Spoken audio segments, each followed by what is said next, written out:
थाना रे अटक अच्छी धान बोझे ट्रक कुचिंडा ब्लॉक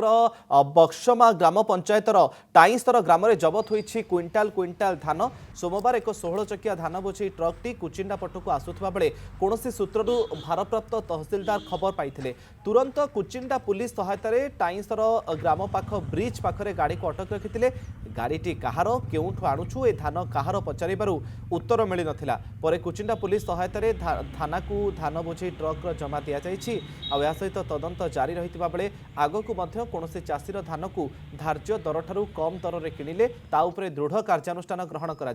सूचना अनुसार कुचिंडा उपखंड में नवेम्बर 30 तारिख धान संग्रह हो उपखंडर जलसेचन अंचल में एकर प्रति 19 क्विंटाल और अण जलसेचित अंचल में एकर प्रति 13 क्विंटाल रही अन्य वर्ष तुलन में एवर्ष धान एक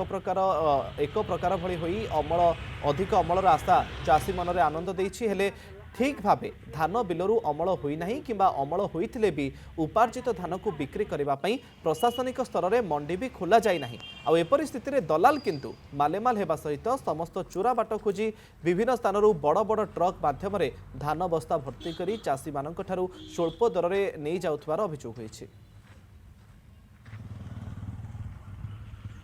मिडिलमैन माने सब धान किणा बिका आरंभ कर देइछंती सक्रिय होइकी से आमर एनफोर्समेंट टीम आम बाहरी चेक करने को रास्ता आम गोटे ट्रक ओवरलोड होइथिबार पाइथिलु सेटा को आम आणिकी डाउट रे थाना रे रखीछु तार एबे आम तार इनक्वारी करूछु इनक्वारी कला पर एक्चुअली सत घटनाटा जना पड़िबो जदि कोनोसी मिडिलमैन किंबा अन्य कि लोक जदि अंडर रेट रे चाषी मानकोठु धान किणा बिका करिवे ताहले खबर पाइले चढ़ऊ हम दृढ़ कार्यानुष्ठान नियाहब एथिपाई उपखंड प्रशासन सब बेले सजग रही अछि। तपन दास आम प्रतिनिधि कुचिंडारू अधिक सूचना आम सहित जोड़ी होती। तपन वर्तमान समय पर्यंत धान ठीक से अमल होनी मंडी खोलिनी किंतु दलाल एबेठु सक्रिय हेलेनी ये ट्रक टी कहार कोठु ए धान आसुथला एवं से नहीं किछि अधिक सूचना मिललानी कि तपन देखंतु मुकेश गत 17 तारिख रे संबलपुर जिले में डीएलपीसी मीटिंग होइछि धान किणा नहीं किंतु उपखंड स्तर में कि ब्लॉक स्तर में एपर्यंत प्रशासन पक्षर कौन प्रकार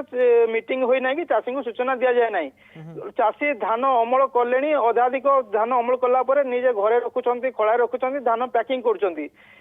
समय जिते मंडी खोल अव्यवस्था होती मंडी खोल विलंब होती से समय दलाल सक्रिय होती प्रति वर्ष भली ए वर्ष बड़ बड़ ट्रक आणिकी गाँ मानक रखुंट एवं चाषी धान को शाग माछ दर में अंडर रेट रे किणी नहीं से बाहर बिकुंट कि